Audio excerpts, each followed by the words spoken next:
Hi guys, Richard here from Geeks Wargaming and welcome to our latest video. And today we start a new series of videos taking a look at the legions of the Horus Heresy. Whether you are a veteran player looking at starting a new legion or brand new to 30k and are struggling to pick your legion, we take a look at the loyalist side of the conflict, and starting with our first two loyalist legions, the Dark Angels and the White Scars. So first off we take a look at the Dark Angels. They were the first legion of the original 20 Space Marine legions to be created during the first founding of the 30th millennium, led by their Primarch Lion L. Johnson, often referred to as the Lion. During the event that isolated the infant Primarch from the rest of the Imperium, Lionel Johnson was cast to a hostile, feudal death world infested with monstrous, chaos-warped great beasts that was named Caliban by its inhabitants. The Lion was discovered as a feral child by the Knights of the Order, including the greatest man of the age, Tsar Luther. Luther then named the boy Lion L. Johnson, meaning Lion, son of the forest. In a very short time after this, the Lion replaced Luther as the greatest man on Caliban and became the Grand Master of the Order. The Lion killed a great many of the Death World's great beasts. Eventually, a unit of the Emperor of Mankind's forward scouts from the 1st Legion of Space Marines arrived at Caliban and identified the Lion as one of the Emperor's missing sons. Johnson was immediately given command of the 1st Space Marine Legion when the Emperor realised he had not only found one of the lost sons, but the genetic father of the Astartes who had landed on Caliban. Luther and the other members of the Order who passed the Legion Astartes trials were transformed into 1st Legion warriors. Following the events of the Horus Heresy, Johnson and his Crusade fleet returned to his homeworld of Caliban. Unexpectedly, they were fired upon by the Dark Angel forces garrisoned there under the command of his once trusted mentor and surrogate father, Luther, who had been entrusted with the custodianship of Caliban in the Lion's absence. Luther would eventually betray the Lion after allowing himself to be seduced by the offers of the Chaos Gods. Rallying a good portion of the Dark Angels had been left behind to garrison the Legion's homeworld. The titanic struggle between the two former friends resulted in the destruction of Caliban and the loss of the Dark Angel's Primarch, as well as the escape of Luther's allies who had sided with the ruinous powers. Known as the Fallen Angels amongst their former battle brothers of the 1st Legion, it became the overriding goal of the Dark Angels to hunt down every one of the Fallen and get them to repent their betrayal of the Emperor and of the Lion. Perhaps one of the greatest secrets of the Imperium man, known only to the Emperor himself, is that the Lion is still alive and is resting in stasis, buried deep within the Dark Angel's mobile fortress, the Rock. There he awaits, now fully healed from his wounds he received during the fall of Caliban, to be awakened to lead the Dark Angels in one final crusade to save mankind and all the enemies who threaten it with extinction. Jagatai Khan, also known as the Great Khan and the Warhawk, was Primarch of the 5th Legion of the Space Marines, the White Scars, who led them through years of the Great Crusade and the Horus Heresy. The White Scars Legion had already engaged for several years on the orders of the War Master in a surprisingly punishing campaign against the Orcs of the Chondak system, where Jagatai Khan had recalled his entire legion when the heresy began. It was at Chondax that they first received the news of the Space Wolves Legion's actions during the burning of Prospero. These reports said Russ had turned rebel, and driven by his hatred for Magnus, his legion had utterly decimated the Thousand Sons Legion, and their Primarch Magnus had died at the hand of the Wolf King. But due to the effects of the Rune Storm, a monstrous warp storm unleashed by the Word Bearers during the Battle of Kauth, the astropath communication was unreliable and vast tracts of the Imperium were made all but impassable. Everything had changed so quickly. Garbled in a fury of contradicting astropaths and secure combursts, Russ of the Space Wolves had gone rogue, or the War Master had, taking several legions with him. The White Scars were ordered to reinforce the Alpha Legion at the Alexis Nebula. Ferrus Manus had killed the Peacock Fulgrim. On Mars, the Mechanicum was in open revolt against the Emperor.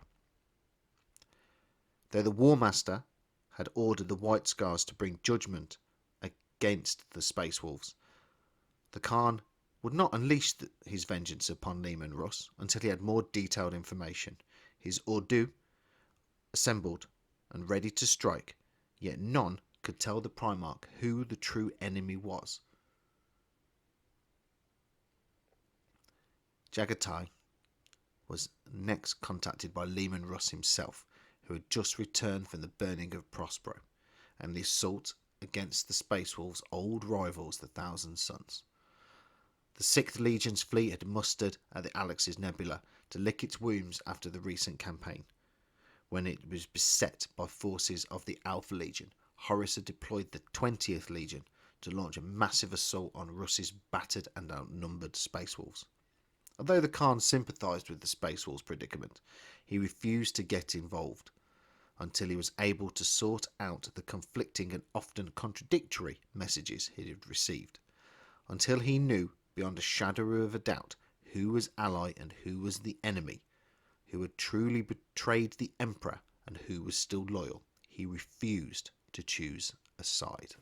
As the White Scars fleet made preparations to depart the Chondak system, they encountered a massive Alpha Legion flotilla.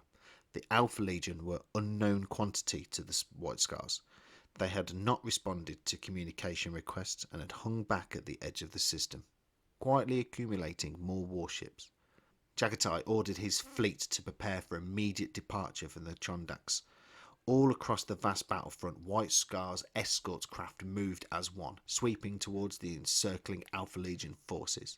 The gap between the fleets slowly closed.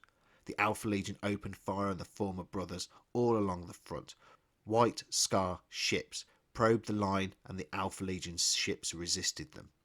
All across the engagement zone, the 5th Legion positions began to collapse, withering in the face of the steady, professional pressure from the enemy. The White Scars vessels dropped formation. Everything changed quickly as the 5th Legion's fleet morphed in an instant, suddenly switching from an aimless drifting pattern into an arrowhead shock assault of astonishing precision. The White Scars vessels took on the new trajectories and moved in perfect concert. The encircling Alpha Legion corner was now compromised and fractured. To seek out the answers he sought, the Khan ordered his legion to head for the source, to find the architect of the chaos engulfing the Imperium. Yet only one soul could see the warp as it truly was, and that was Magnus the Red, the only one of his brothers that Jagadir ever truly trusted. If Magnus yet lived, everything could be salvaged. If he was dead, the Imperium was finished. Some amongst the Khan's command were part of the Warrior Lodges, a closed fraternity of warriors that existed outside of the Space Marine Legion's formal structure. It was common knowledge that the Emperor frowned upon such institutions, claiming they were dangerously close to the cults of ancient superstition. Many of the Terran warriors of the 5th Legions took part in these clandestine activities of the lodges. They felt the Khan was too slow in deciding which side the White Scars should choose in the coming conflict. These lodges had already made their choice. The moment had come, and so they moved as one, silently and effectively. Led by the esteemed Huslak Nolan Khan, the Warrior Lodge members declared their alliance for Horus. Jagatai fought alongside the White Scars for another 70 standard years following the heresy, eventually disappearing in 084.M31 into a region of space known as the Maelstrom, a large warp drift in the Ultramar Segmatum that is a smaller counterpart to the Eye of Terror. That is the first 2 Loyalist legions done, and I'm being honest, the White Scars with the novel side of it have always been that one legion that's made me go, meh. I'm not sure if it's the subject matter, I'm not sure if it's the writing, but it's been that legion that I've always struggled with. but they do look absolutely fantastic in their white armor. Some amazing background fluff from both legions, and yeah, it's just awesome when you look at their history. So then, guys, what do you think? This is going to be part one of a new series, and in the next series we will cover the Space Wolves and Imperial Fists. If we can get this video to 100 likes, we will do part two. Isn't that what all the cool kids on YouTube are saying nowadays? Anyway, thanks for watching, guys. Please leave us a like, leave us a comment. It'd be great to hear your feedback. Don't forget to subscribe if you haven't done so already. There is a link in the top corner of the video to our sponsor, Element Games, where you can get some discount for all your hobby needs and support the channel at the same time. But as always, we will see you on the next one.